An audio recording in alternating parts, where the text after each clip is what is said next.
Hey there, are you ready for a mind-blowing discussion on justice?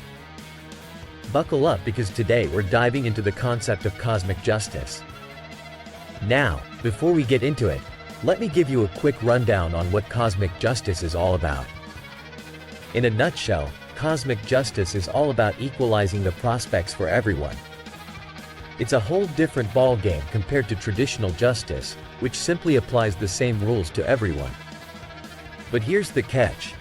Cosmic justice and traditional justice are completely incompatible with each other. You can't pursue both at the same time and expect it to work out. Think about it this way. If we applied the same rules and standards to everyone in baseball, you'd have players like Mark McGwire hitting 70 home runs while others struggle to hit just one. It's like comparing apples to oranges. You gotta pick one, my friend. The problem lies in the different requirements for each type of justice. Treating everyone the same is easy, it's like a mass-produced solution. But cosmic justice? Oh, that takes some serious effort. It requires tailor-made solutions for each individual case, and that means a whole lot of government power and intervention. Now, you might be wondering, why does cosmic justice require so much power? Well, my friend, it's because a third party needs to step in and ensure that the outcomes are fair and the prospects are equal. It's like having someone play referee in the game of life. And trust me, that's no small task. This whole concept of cosmic justice has got people all fired up, from street corner activists to the chambers of the Supreme Court. You see, they're not just looking to correct societal inequities. Oh no, they're trying to fix what they see as oversights of the cosmos itself. They want to make things right when life throws curveballs like physical or mental handicaps. But here's the thing, my friend. Cosmic justice opens up a can of worms. It goes beyond just correcting societal inequalities. It's about fixing what they perceive as the defects of God or the universe itself. And that, my friend, is a whole different ballgame. Take the example of a Stanford admissions director who wrote a book about not requiring achievement tests from students. Her argument was that some students attended schools where they couldn't possibly acquire the necessary skills to do well on such tests. So, she chose to redress the inequalities by not requiring those tests. Sounds fair, right? Now, let's pause for a moment and think about our own education. I can still remember teachers like Miss Simon, who belonged to the General Patton School of Education. Trust me, there was no room for self-esteem in her class. If you misspelled a word, you had to write it 50 times, not in class, but as part of your homework. And let me tell you, that was just the tip of the homework iceberg. But you know what? It was one of the best things that happened to me. Miss Simon didn't care about my self-esteem. She cared about making sure I learned. And guess what? It paid off. I ended up scoring higher on the verbal SAT than the average Harvard student. And that, my friend, paved the way for my future success. Now imagine if schools had taken the route of make-believe fairness. If they had pretended that I knew more than I did. It would have been a disservice to me and many other students. Miss Simon and her tough love taught me that life isn't fair. But that doesn't mean we can't strive to overcome obstacles and achieve greatness. Here's the thing about cosmic justice advocates. They're so focused on their vision of a level playing field that they'll do anything to make it a reality. But sometimes, the pursuit of this vision comes at a great cost to society. They resort to misrepresentation, character assassination, and demonization of those who disagree with them. And here's the kicker. Even those caught up in the vision of cosmic justice are victims themselves.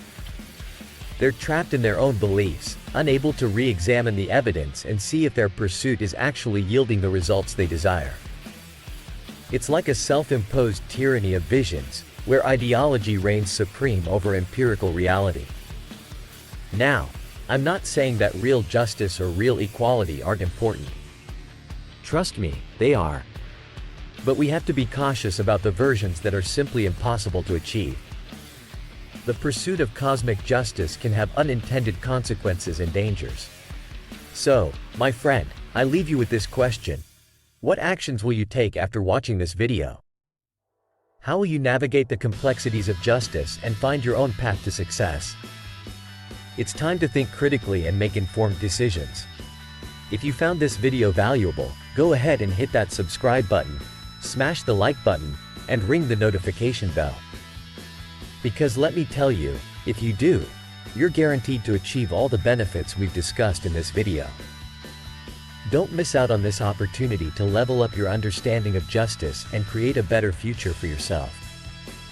And hey, if you found this video truly valuable, feel free to show your appreciation by giving a tip proportional to the value received.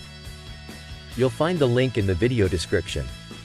Until next time, stay curious, stay ambitious, and continue your quest for true justice. Hey there! Welcome to another episode of Productivity Game Insights. Today, I want to share with you some valuable insights I gained from reading the book Essentialism by Greg McKeown. This book opens with a personal story that serves as a warning about the dangers of not adopting an essentialist mindset. Greg recounts a time when his wife was in the hospital after giving birth, and despite the significance of the moment, he felt pressured to attend a client meeting. He said yes out of instinct, but when he got to the meeting, it was clear that he had made a mistake. The clients were perplexed, and nothing productive came out of that meeting. Greg realized that saying yes to everything was leading to failure, and it was time to focus on the essential things in life. Many of us fall into the same trap. We become busy but not productive. We lose sight of our ability to choose and make decisions that align with our priorities. Greg shares a study on learned helplessness, which explains how we can lose sight of our ability to choose when conditioned in a negative way. We need to snap out of this trap and recognize that we have the power to choose. Essentialists understand the trade-offs in every situation. They make strategic decisions and focus on the essential few rather than getting caught up in the many good opportunities. Warren Buffett and Herb Kelleher are great examples of strategic choosers who have achieved tremendous success by focusing on what truly matters. To live more essentially, we need to see no in a new way. Saying no doesn't mean rejecting the person but rather the request. We must overcome the guilt associated with saying no and understand that it is essential for our well-being. Additionally, we can develop habits to prevent non-essential things from creeping into our lives. Journaling, practicing the art of the awkward pause, and protecting our thinking, play, and sleep time are all crucial. By adopting an essentialist mindset, we give ourselves permission to stop trying to do it all and start focusing on what truly matters.